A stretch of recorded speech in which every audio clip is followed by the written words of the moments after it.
Assalamualaikum warahmatullahi wabarakatuh.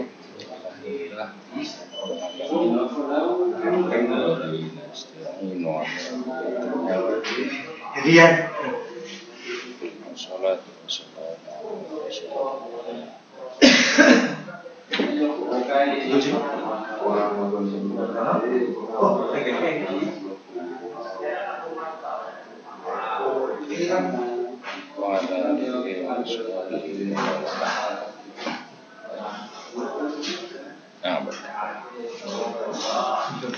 Alhamdulillah.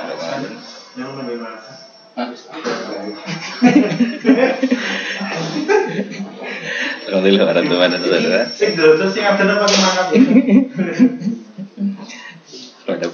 Pertama kali kita akan bahas tentang ilmu qiraah dan perbedaan antara Al-Quran dengan qiraah ya. Pertama berkaitan dengan pengertian ilmu qiraah. Ilmu qiraah ini menurut bahasa adalah qiraat. Kata qiraat ini berbentuk jamak atau pluril daripada kata qiraatun, qiraatun.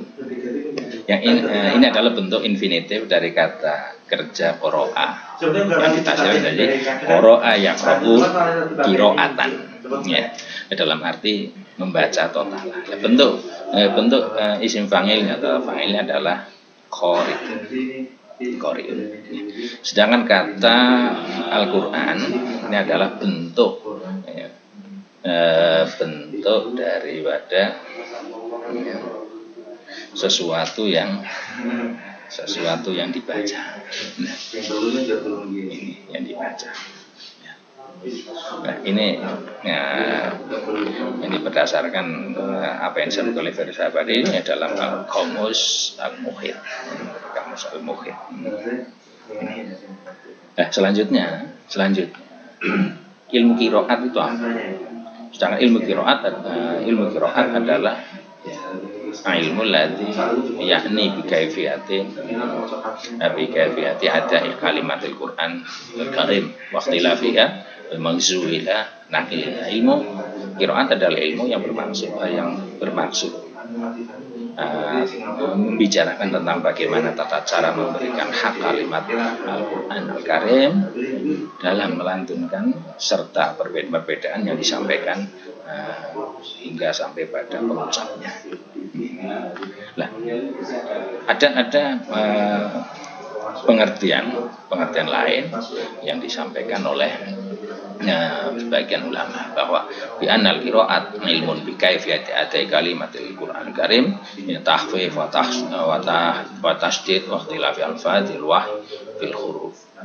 Ilmu qiraat adalah ilmu yang berfungsi mengetahui bagaimana tata cara mendatangkan atau memberikan kalimat-kalimat Al-Quran Al-Karim yang sesuai dengan haknya, ya baik secara tahfifi, tasdid, ikhtilaf, perbedaan redaksi, ayat wahyu dalam huruf maupun nanti tulisannya.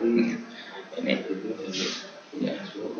Namun menurut Imam Dimyati ini bahwa ilmu qiraat atau qiraat adalah di anal qiraat ilmun bi kaifiyati adil kalimatil Quran ini huruf.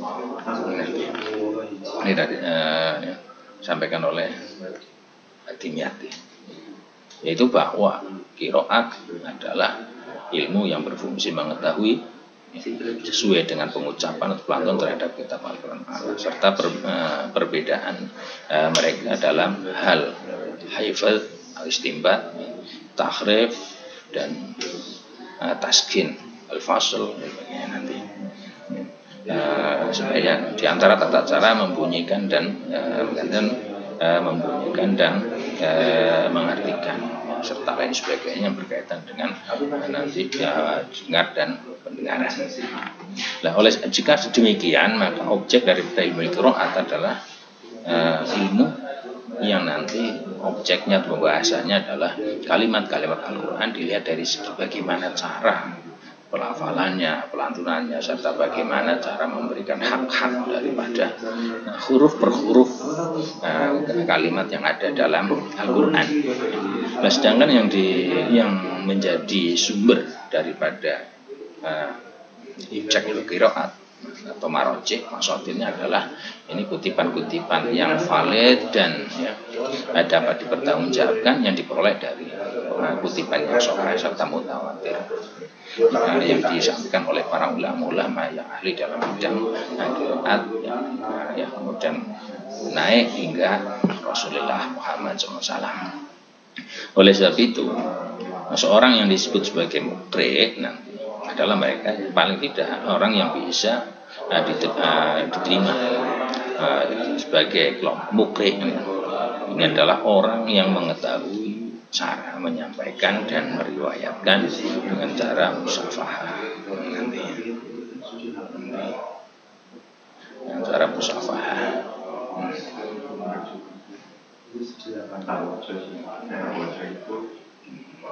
Bukan NU judulnya di sini NU. Jadi kita jadi dulu bahwa NU itu akan formula NU itu jadi objek untuk kita ada musyawarah yaitu bagaimana dia mengetahui dan menyampaikan serta meriwayatkan dengan cara musyawarah dari mulut ke mulut melalui praktek dan pembelajaran langsung, sehingga apabila ia mengetahui ilmu qiraat ini hanya karena menghafal, mempelajari dari buku ke buku saja, ia tidak diperbolehkan untuk membacakan dan mengajarkan apa yang ia ketahui dari buku itu apabila ia belum pernah belajar langsung atau musyawarah terhadap seorang guru ahli dalam bidang hal ini. Dengan demikian seorang qori dalam artian pembacaan qiraah bukan qiraah lantunan nada adalah nanti ada kelompok pemula dan kelompok memang dia sudah senior, junior dan senior. Untuk pemula adalah mereka paling tidak orang yang mengetahui dan menguasai tiga satuan dari jenis riwayat qiraah dari ahlinya. Nah, sedangkan nanti yang senior atau yang qori yang sudah mahir ini adalah mereka orang-orang yang telah mengerti dan menguasai qiraah lebih dari 3 riwayat ke atas. Ya. Adapun berikutnya adalah sumber ilmu qiraat. Qiraat atau bacaan Al-Quran, ilmu tawatir adalah sekumpulan cara bagaimana melakukan ayat Al-Quran, melakukan ayat Al-Quran ini yang terbentuk dari akhruf asabna yang pernah diturunkan kepada Nabi Muhammad SAW.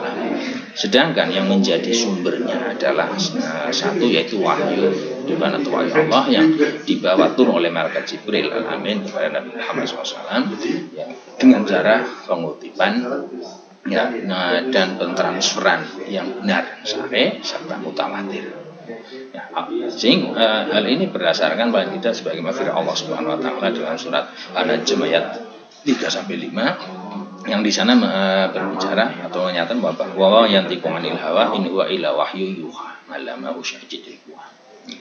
Nabi tidak membicarakan atau tidak menyampaikan hanya berangkat dari keinginan hawa nafsunya, tetapi apa yang disampaikan oleh Nabi ini bukan lain hanya wahyu yang diwahyukan kepada Nabi sendiri, diwahyukan kepada Nabi. Nah, ngalamu syai'il quwa yang mengajarkan kepada Nabi ada syadidul quwa yaitu malaikat Jibril. Ya. Jika demikian maka ya, tata cara dan aturan membaca dalam qiraatul Qur'ani itu tidak diambil dan tidak bersumber dari redaksi tulisan Arab, tidak pula bersumber pada ros mushaf ataupun istihad sahabat maupun tabi'in. Jika demikian maka tidak ada ruang bagi pendapat istihad dalam kaitannya dengan pemberian ya, tentang batasan-batasan ya, tentang batasan-batasan Qur'ani bagi riwayat. Pengistilahan qiraat bagi para qurra adalah pengistilahan ikhtiari, bersifat ikhtiari, bersifat kontinu, bersifat meluzum terus menerus, bersifat meriwayatkan dan bersifat al-masyhur. Sehingga tidak ada istilah membuat model atau pendapat yang pun istihad dalam hal qiraat, karena semuanya berdasarkan kepada teori yang ada dan bersumber pada Nabi SAW. Sedangkan yang selanjutnya adalah perbedaan antara Al-Quran dengan qiraat. Nah, tadi di atas itu sudah kita ketahui bahwa yang namanya Al-Quran ini adalah kalam Allah yang dinilai mukjizat, membacanya bernilai ibadah, dan sampai kepada kita dengan kutipan atau dengan cara mutawatir yang diawali dari surat Al-Fatihah dan diakhiri surat An-Nas. Nah, jika begitu, maka Al-Quran adalah wahyu. Al-Quran adalah wahyu yang diturunkan Allah Azza wa Jalla kepada hati Nabi Muhammad SAW yang disampaikan secara mutawatir. Nah, kemudian muncul, kalau kayak gitu, kemudian muncul pertanyaan, apakah dalam hal itu kemudian adakah perbedaan antara Al-Quran dengan qiraat? Sebelum kita menjawab pertanyaan tersebut, maka ada baiknya bahwa kita mengetahui dulu bahwa qiraat adalah berkaitan dengan ilmu tata cara, bagaimana kita membaca, bagaimana tata cara, bagaimana kita memberikan hak-hak Al-Quran dan sebagainya. Yang dalam qiraat ini ada yang mutawatir, kemudian ada yang syadz. Sedangkan Al-Quran ini semuanya mutawatir dan tidak ada yang syadz. Maka jawabannya sebagaimana dijelaskan berikut. Ini yang pertama, menurut Az-Zamakhsyari bahwa Az-Zarkashi berpendapat bahwa Al-Quran dan qiraat ini merupakan dua hakikat yang saling mutaghayyir, saling berubah. Sehingga kalau Al-Quran dan qiraat adalah dua hal yang mutaghayyir, maka lebih lanjut Al-Zarkashi berkata, wa'lam anal Quran wal qiraat haqiqatan taghayyur. Ketahuilah bahwa Al-Quran dan qiraat adalah dua hakikat yang sangat berbeda, berubah. Karena apa? Karena Al-Quran itu adalah wahyu yang diturunkan kepada Nabi Muhammad SAW untuk menjelaskan sebagai mukjizat dan sebagainya ibadah. Sedangkan qiraat ya, menurut Az-Zarkashi adalah ikhtilaful alfadil wahyil madhkur fil huruf. Sedangkan qiraat adalah perbedaan redaksi wahyu yang disebutkan dalam atau dituangkan dalam bentuk huruf-huruf. Kemudian qiraat juga bersinggungan tentang bagaimana tata cara menyampaikan ikhtilaf itu, baik dari tahfidz, tasqil dan lain sebagainya. Ini Az-Zarkashi dalam Al-Burhan ya, Al-Burhan fi Al-Quran juz 1 halaman 318. Di sisi lain nanti termasuk juga bagaimana tahfidz, hamz, tasqil, tahqiq, fathah, imalah dan lain sebagainya dari segi perbedaan. Baik waqa'a fil usul, baik perbedaan itu terjadi pada pokok atau fil fasl fi far'i kalimat atau pada cabang daripada kalimat itu. Ini diikuti oleh Imam Al-Qastolani juga dalam Lataiful Isyarah, diikuti lewat ini juga diikuti oleh Ahmad bin Muhammad Ad-Dimyati dalam kitab Ittihaf Fudula'ul Masyhur. Nah, berkaitan dengan pembatasan atau penjelasan dimutlakan yang disampaikan oleh Az-Zarkashi berkaitan perbedaan Al-Quran dan qiraat, ini nanti akan membuahkan paling tidak akan membuahkan dua hal perbedaan antara Al-Quran dan qiraat. Yang pertama, berkaitan dengan keberadaan Al-Quran sendiri dan qiraat. Yang mana antara keberadaan Al-Quran dan qiraat adalah merupakan dua hal yang berbeda, yang secara mutlak memiliki perbedaan dari setiap segi. Nah, ini jika apa yang disampaikan oleh Zarkashi benar, sebabnya apa?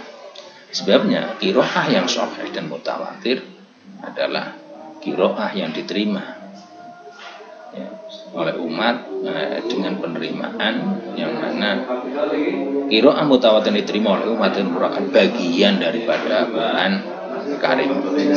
Dengan demikian maka antara qiraah dengan Al-Quran ini memiliki irtibat, memiliki ikatan, memiliki jalinan dan ikatan yang kuat keduanya.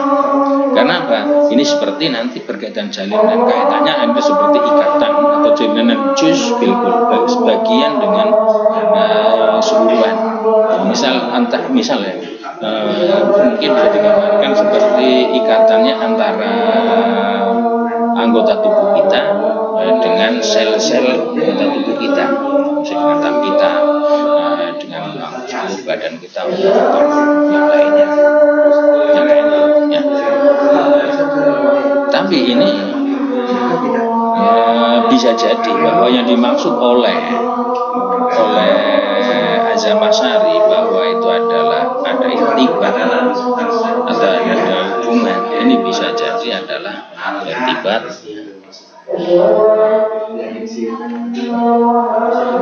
hubungan atau ikatan-ikatan al-wasik yang bisa saling tadahul, saling masuk satu sama lain.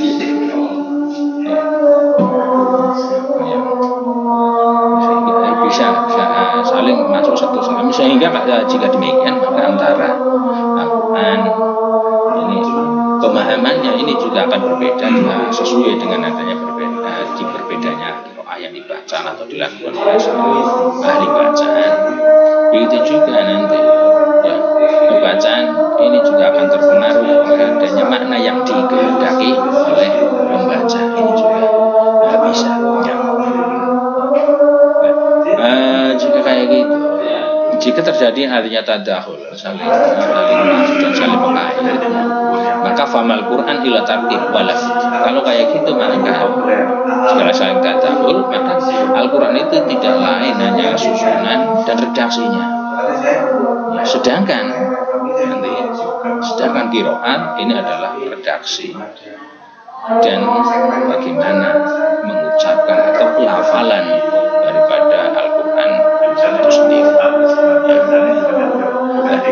Kalau kayak gitu, maka perbedaannya antara Al-Quran ini yang disebut sebagai susunan dan lafal dan antara qiraah yang merupakan lafal dan secara pengucapan ini sangat jelas ya. Hal yang menjadi sangat jelas dan urgen berkaitan perbedaan Al-Quran dan qiraat ini adalah bahwa laisa mutawajjiran tawir kamil. Jadi antara Al-Quran dengan qiraat memang keduanya bukanlah berbeda dan saling berbeda secara seluruhnya atau secara totalitas, tetapi berbedanya qiraat berbeda dengan Quran, Quran berbeda dengan qiraat. Ini ditinjau dari beberapa segi saja. Yang pertama diantaranya bisa ditinjau dari segi bahwa Al-Quran ini mencakup tempat-tempat yang meyakinkan. Ada Skotni dan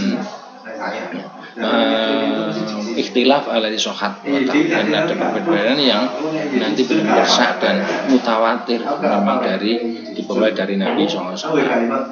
Tapi berkaitan dengan qiraat adalah segi-segi ikhtilaf, segi-segi perbedaan, baik itu perbedaan yang dinilai mutawatir maupun perbedaan yang dinilai sah.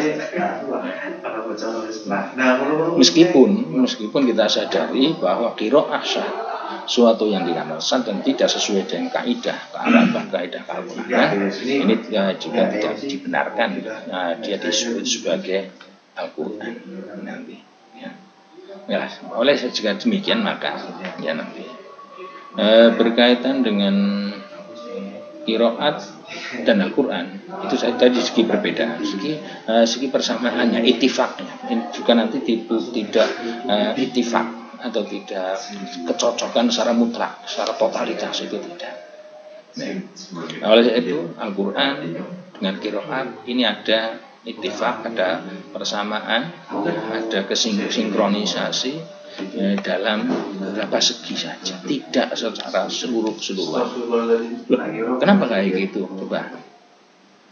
Kalau Al-Quran ini adalah Al-Quran ini adalah wahyu yang diturunkan Allah melalui lembaga Jibril kepada Nabi kita Muhammad SAW. Sedangkan qiraat itu adalah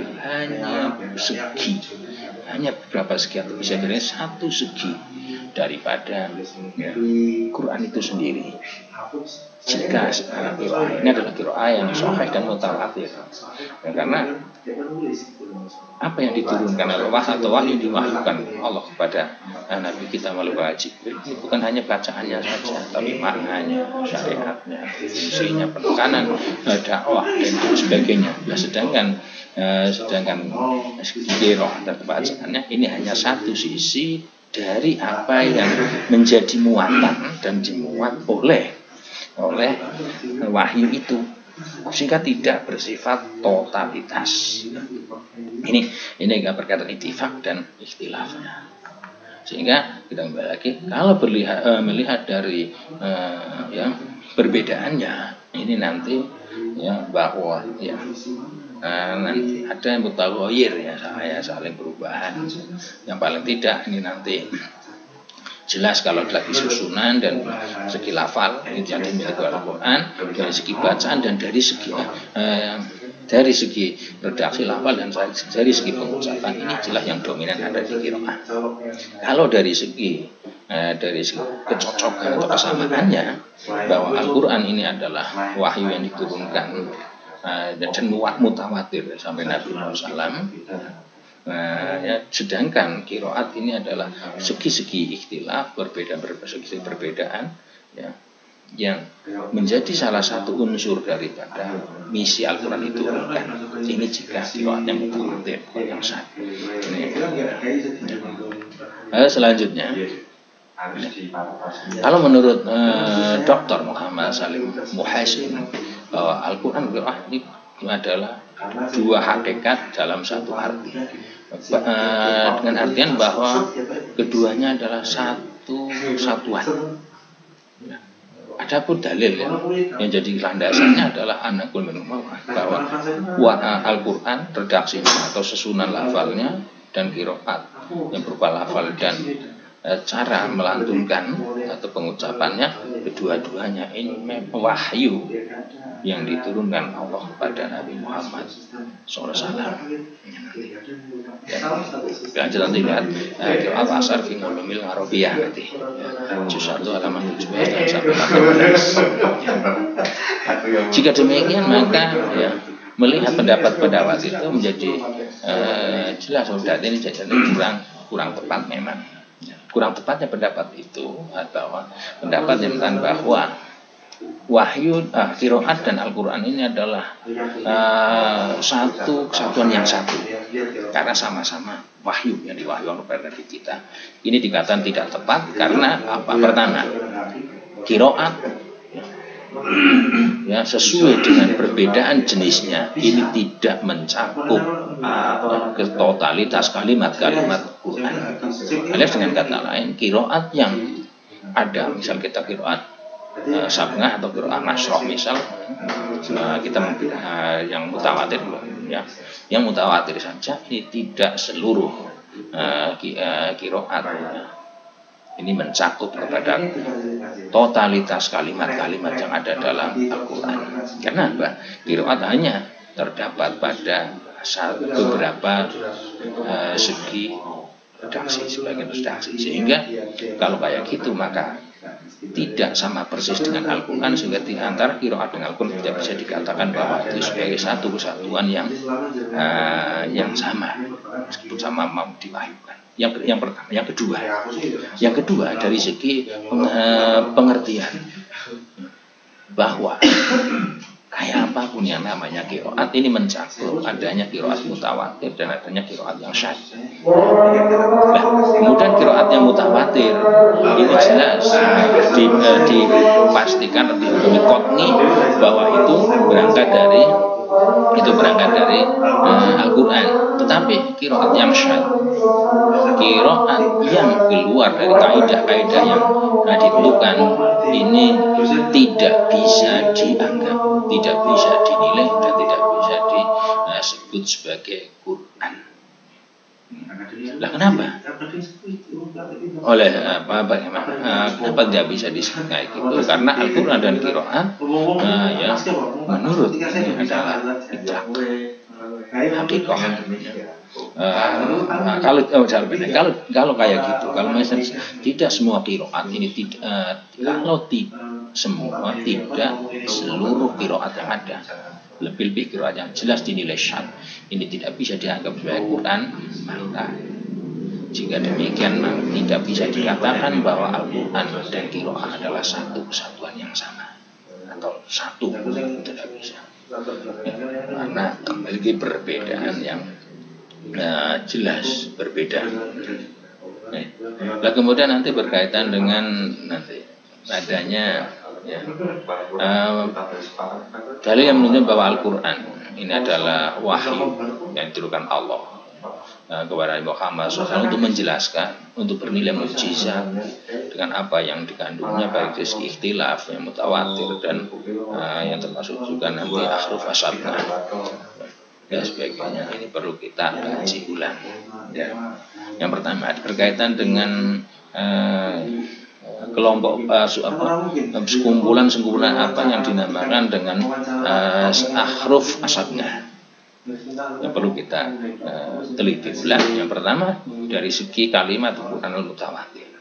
Pertama dari segi kalimat mutawatir, bahwa berkaitan dengan kalimat-kalimat atau redaksi ayat Al-Quran yang mutawatir ini bisa dibagi dan kelompokkan menjadi dua bagian. Yang pertama adalah kalimat alatila yang anzila wajib wahyu, itu kalimat-kalimat yang tidak diturunkan kecuali dengan satu segi itu nanti, dan diturunkan dengan satu cara. Ini yang kebanyakan ditemukan dalam redaksi lafal Al-Quran. Dengan kata lain bahwa kalau nasabah ini berangkat atau memiliki embrional dari adanya ahruf asyadna, maka qiraat tidak sama dengan Al-Quran dari segi diantaranya karena seluruh Al-Quran ya nanti atau kalimat-kalimat Al-Quran banyak sekali yang diturunkan hanya dengan menggunakan satu cara, satu sisi logat, dan menggunakan satu cara. Ini yang dimiliki oleh kebanyakan dari beragam Al-Quran. Dengan kata lain ada Al-Quran yang tidak diturunkan dengan berbagai cara, tidak diturunkan dengan berbagai dialek, satu dialek itu toh. Kalau diturunkan dengan satu dialek berarti jelas Al-Quran tidak memiliki gaya bahasa yang lain, hanya itu toh. Maka ini menunjukkan bahwa Al-Quran itu berbeda dari qiraat. Yang kedua, bahwa kalimat-kalimat atau redaksi yang ada dalam Al-Quran yang diturunkan dalam beberapa segi, ini merupakan kalimat-kalimat yang menjadi sisa daripada ahruf asyadna, yang mana kelompok kalimat-kalimatnya diturunkan dengan beberapa segi. Ini merupakan segi-segi ikhtilaf yang penukilan atau pengutipan penyampaiannya kepada kita ini secara mutawatir generasi demi generasi. Ini ya, melihat dua pentajaman pemahaman tersebut tentang keberadaan bahwa kalimat-kalimat Al-Quran ini selalu bersifat mutawatir. Ini sebenarnya akan lebih menguatkan pada kita bahwa tidak seluruh Al-Quran ini bersifat tidak seluruh Al-Quran ini sama dengan qiraat. Dengan kata lain, qiraat dan Al-Quran adalah dua hal yang berbeda, tidak sama. Meskipun ada persamaan, tetapi perbedaannya jauh lebih banyak. Ya. Jika demikian, maka ketika Al-Quran adalah qiraat yang mutawatir adalah hakikat yang satu. Ini jika hakikatnya sama satu, yaitu wahyu kepada Allah. Ini jika kita melihat kepada kondisi Al-Quran dan qiraat yang mutawatir. Ya.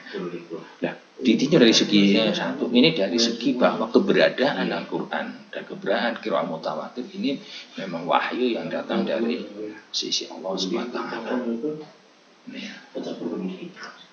Sehingga qiraat yang mutawatir dan perbedaan yang memang sudah ditetapkan dan disampaikan dari Nabi SAW pada sebagian kalimat-kalimat Al-Quran ini merupakan juz dan merupakan elemen daripada nilai wahyu yang diturunkan Allah kepada Nabi kita Muhammad SAW. Oleh sebab itu kembali ke awal, jadi apa yang saya pengen klarifikasi, bahwa Al-Quran dan qiraat ada dua hakikat yang saling berubah, saling berbeda, ya, dengan memperlihatkan atau dengan mempertimbangkan karakter dari masing-masing qiraat dan Quran. Ya. Yang pertama, karakter Al-Quran pokok adalah bahwa Al-Quran adalah segala apa yang diturunkan dari sisi Allah Subhanahu wa Ta'ala kepada kita, baik dari satu sisi ataupun dari sisi atau segi yang lain, dan dikutip sampai kepada kita dengan cara mutawatir. Dan keberadaan diturunkan dan dikutip secara mutawatir, disinilah dua kondisi Al-Quran yang bersifat ijaz dan penjelasan. Adapun qiraat dengan segala jenisnya, ada yang bersifat mutawatir dan ada yang bersifat syadz. Maka kalau kayak gitu, maka qiraat adalah kalimat yang berbeda dengan kalimat wahyu. Oleh sebab itu, maka secara perbedaan sangat luas, Al-Quran Karim ini lebih umum dan lebih luas cakupannya daripada qiraat Al-Qurannya, cara pembacaan Al-Quran yang mutawatir. Sebagaimana qiraat yang syadz ini tidak bisa dikatakan sebagai bagian daripada Al-Quran. Namun qiraat yang mutawatir ini baru bisa dikatakan sebagai salah satu juz atau salah satu elemen daripada Al-Quran, yang keduanya tidak bisa saling meniadakan, bahwa keberadaan bacaan yang sahih dan mutawatir ini memang sudah tetap dan dikuatkan dari Nabi Muhammad SAW pada sebagian daripada bagian-bagian kalimat Al-Quran, tidak pada seluruhnya, tidak pada seluruh kalimat Al-Quran. Dan fungsi daripada adanya berbagai segi ikhtilaf qiraat ini merupakan rukhsah dan merupakan keringanan bagi umat ini, sebagaimana yang terdapat hadis. Selanjutnya kapan sih munculnya ilmu qiraat dan tahapan perkembangannya? Kalau kita melihat kepada tahapan dan munculnya qiraat ini paling tidak, bahwa qiraat Qur'aniyah, qiraat Al-Quran, bacaan cara Al-Quran, ya, yang terikat dengan ikatan-ikatan yang sangat kuat, ya, ini memiliki ikatan sangat kuat dengan proses turunnya Al-Quran. Ini telah kita singgung di atas, ya, yang mana bahwa Al-Quran diturunkan di dalam sab'ati ahruf, sehingga qiraat Qur'aniyah yang mutawatir dan sahih ini memiliki ikatan-ikatan yang kuat dengan proses-proses Al-Quran sebagai kalam Allah yang diturunkan Nabi kita. Ya. Oleh sebab itu kemudian Nabi membacakannya kepada para sahabat radhiyallahu anhum dengan satu dialek, ya, dan ada yang dialek lain, dan ya, oleh sebab itu masing-masing sahabat kemudian mengambil dialek, mengambil aujuh, mengambil sisi yang pernah diajarkan kepada Nabi SAW yang menurut mereka ini jauh lebih mudah dengan dalam ini lebih merdeka. Oleh sebab itu ya sebenarnya tidak upaya dengan kita lah ya. Contoh dalam dialek kita sama misalnya dadar ya. Telur dadar ini nanti bisa jadi dalam sebagian atau bagi sebagian logat dan lidah Indonesia ini sulit untuk mengucapkan dadar, sehingga nanti telur dadar. Oleh sebab itu nanti misalnya kata istilah dodol dan dodol ini oleh sebab itu bisa ada yang membuatnya secara kalau kita melihat lidah Indonesia ya. Inna Allah syadidul iqab, karena sulit ya, ini diantara kenapa kemudian ada qiroah itu diantara itu untuk meringankan logat-logat atau dialek-dialek atau dialek para sahabat yang ketika itu ya. Terus kemudian berkaitan dengan sejak kapan sih adanya rukhsah dengan ahruf sab'ah, ya. Berkaitan dengan mulai kapan adanya rukhsah dengan sab'ati ahruf, ini terjadi perbedaan pendapat di antara para ulama tentang ya, permula atau awal mula diturunkannya segi-segi qiraat dan segi-segi ikhtilaf dalam kalimat-kalimat Al-Quran. Perbedaannya yang paling pokok adalah tentang pertanyaan apakah bermula dari atau adanya segi qiraat atau segi ikhtilaf kalimat-kalimat diturunkan ini ketika proses pewahyuan masih di Mekah atau ketika sudah di Madinah. Nah, berkaitan dengan dua pertanyaan itu, yaitu apakah diturunkan ketika masih di Mekah atau ketika sudah di Madinah. Untuk menemui yang pertama, bahwa yang pertama adalah turun ketika di Mekah.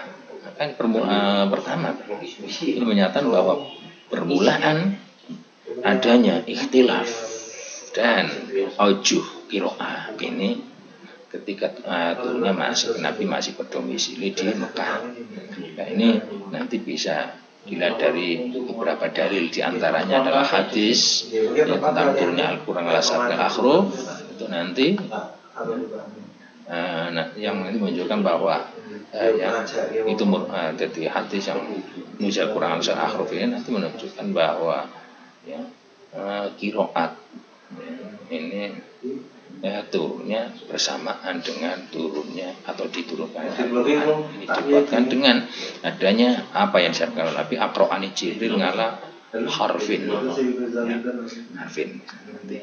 Dan yang kedua adalah Bapak Al-Quran ini yang kedua ketika Al-Quran dikatakan sebagai nazal bi harfin ay bi aksaril huruf. Ya, ini dengan huruf-huruf yang berada di dialek maka nanti bermain bahwa kita akan menemukan bahwa kebanyakan surat-surat Al-Quran ini diturunkan di Mekah alias ketika Nabi belum melakukan hijrah ke Madinah. Jika kita melihat dari segi hitungan jumlah surat Makkiyah, yang mana surat Makkiyah ini ada berjumlah sekitar 83, padahal surat Al-Quran keseluruhannya ada 114. Melihat jumlah total surat, maka jelas lebih banyak surat-surat yang diturunkan di Mekah. Yang ketiga, bahwa tidak ada sanad atau sandaran yang sahih bahwa surat ini diturunkan, kemudian diturunkan lagi ketika Nabi sudah di Mekah. Surat ini diturunkan lagi ketika Nabi Mekah. Ini tidak ada redaksi yang sahih meta kayak gitu. Ya. Dan dengan kata lain, kebanyakan menjelaskan bahwa kebanyakan surat yang sudah diturunkan Al-Quran ini tidak, paling beda terkatakan hanya beberapa bagian yang kemudian diturunkan ulang ketika Nabi sudah berhijrah dan berdomisili di Mekah. Jika kayak gitu, maka ya, ini bisa diambil, kita tarik kesimpulan kalau 83 surat ini diturunkan ke masih di Mekah, maka menunjukkan pula bahwa qiraah segi berbeda nanti ikhtilaf dalam pembacaan yang sudah bermula sejak dari Mekah. Ini berarti kita bisa pahami semacam itu. Ya. Yang keempat, bahwa akhir daripada turunnya akhruf sabna atau puncak dari tujuan adanya akhruf sabna adalah memberikan keringanan kepada umat sesuai dengan perbedaan lughat, lahjah, dialek, bahasa dan juga lain sebagainya, yang mana antara satu suku dengan suku lain, satu bani dengan bani lain ini memiliki lidah dan dialek yang berbeda. Nah, inilah kondisi yang ada ketika masih di Mekah. Dan ketika itu umat ini masih sangat membutuhkan terhadap adanya taisir, kemudahan dan keringanan. Ini sudah dibutuhkan dan bukan seketika masih berada di Mekah, belum hijrah ke Madinah. Ini jika kita melihat dari pendapat pertama, maka jelas bahwa sabna akhruf atau dialektika ikhtilaf segi bacaan ini sudah ada sejak masa di Mekah. Sekarang fase yang kedua, bahwa ada bid'ah nuzul qira'ah, awal mula diturunkannya segi Al-Qur'an ini ketika Nabi sudah berdomisili di Madinah. Nah, berkaitan pendapat yang kedua bahwa segi qira'at Qur'an khususnya yang mutawatir ini mulai diturunkan ketika Nabi sudah hijrah di Madinah. Dengan kata lain berarti ketika masih di Mekah belum ada dialektika atau belum ada qira'ah. Belum ada aujuh ikhtilaf di qira'ah. Dengan kata ketika Nabi belum hijrah ke Madinah, tata cara membaca Al-Quran masih dalam satu koridor dan dalam satu aturan. Nah, ini ada pada sabda Nabi Sallam, yaitu Al-Qur'ani Jibril ala harfin farajatuhu falam azal astaziduhu wa yazidani kata intahil asma akhruf satu. Nah, ini. Nah, kemudian dilanjutkan dengan adanya hadis itu bahwa Allah memerintahkan padamu yang membacakan pada umat Quran dalam salah satu Nabi minta tambah akhirnya sampai kepada 7 akhruf. Nah, hadis ini menunjukkan bahwa waktu di mana Nabi diberi keringanan, meminta keringanan dan diberi keringanan agar membacakan Al-Quran dengan sabna akhruf ini ketika Nabi sudah berada di Madinah dan setelah hijrah. Dengan dalilnya, dalil dalam redaksi hadis adalah al-doa bani Far. Hanya di situ dan Allah adalah mustahil korbil Madinah, rendeman air yang ada di dekat Madinah. Terus yang kedua adalah hadis-hadis yang menjelaskan tentang khilaf sahabat, perbedaan antara sahabat dalam segi qiraah yang terjadi di masjid. Dan diketahui bahwa pertama kali ada pengembangan masjid ini ketika Nabi sudah di Madinah, dan ketika di Mekah belum ada upaya pembangunan masjid lain selain Masjidil Haram. Yang ketiga bahwa hikmah pertama kali diturunkannya dialek sabna akhruf di Madinah ini karena umat muslim ketika di Madinah, di Mekah ini masih kondisi sedikit, masih berjumlah sedikit dan masih dalam dan kelompok-kelompok besar dari mereka adalah dari kaum Quraisy.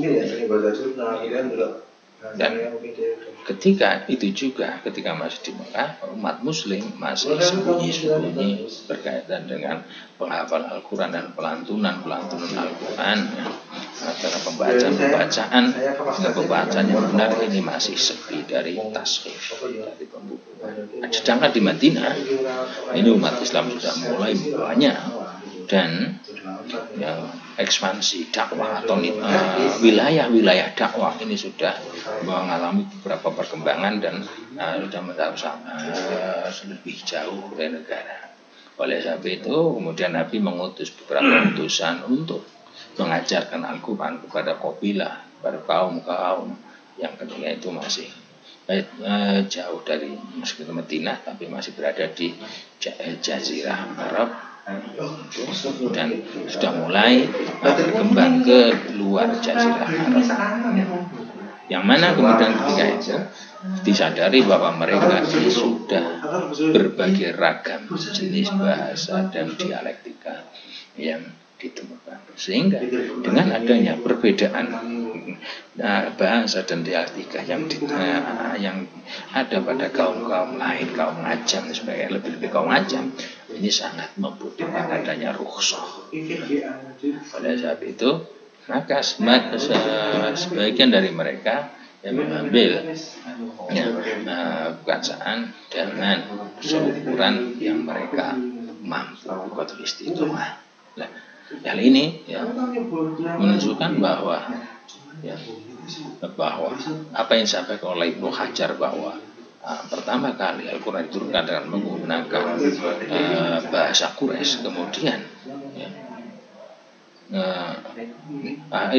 itu dikuatkan oleh dikuatkan oleh pendapat Ibnu Hajar yang mengatakan bahwa Ibnu Hajar mengatakan bahwa pertama kali Al-Quran diturunkan dengan menggunakan dialektika dan bahasa Quraisy, kemudian Allah memberikan kemudahan kepada umat agar membacanya Al-Quran dengan selain lidah atau selain dialektika Quraisy.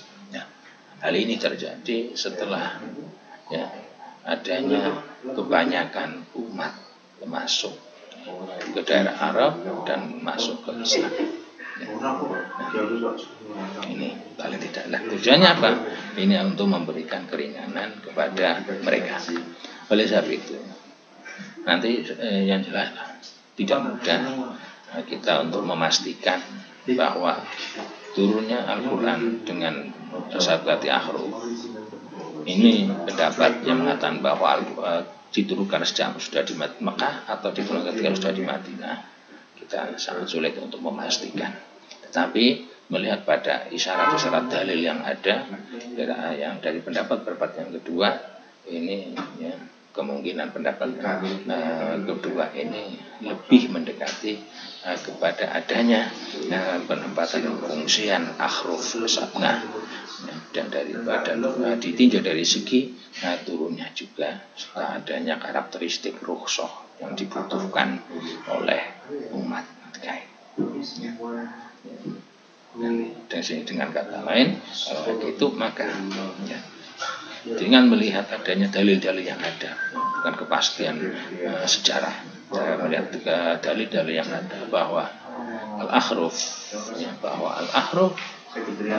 huruf-huruf atau dialektika yang kemudian berkembang di bahasa ini dalam bentuk qiraah ini bersemi di Madinah, tapi tidak menutup kemungkinan bahwa sebagian dari dialektika atau sebagian dari akhruf ini sudah pernah diturunkan di Makkah.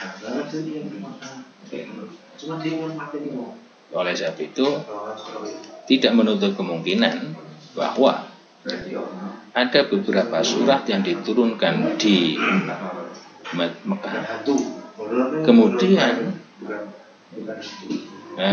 dia diturunkan kembali ketika Nabi sudah di Madinah dengan menggunakan dialek yang lain. Ini bisa jadi.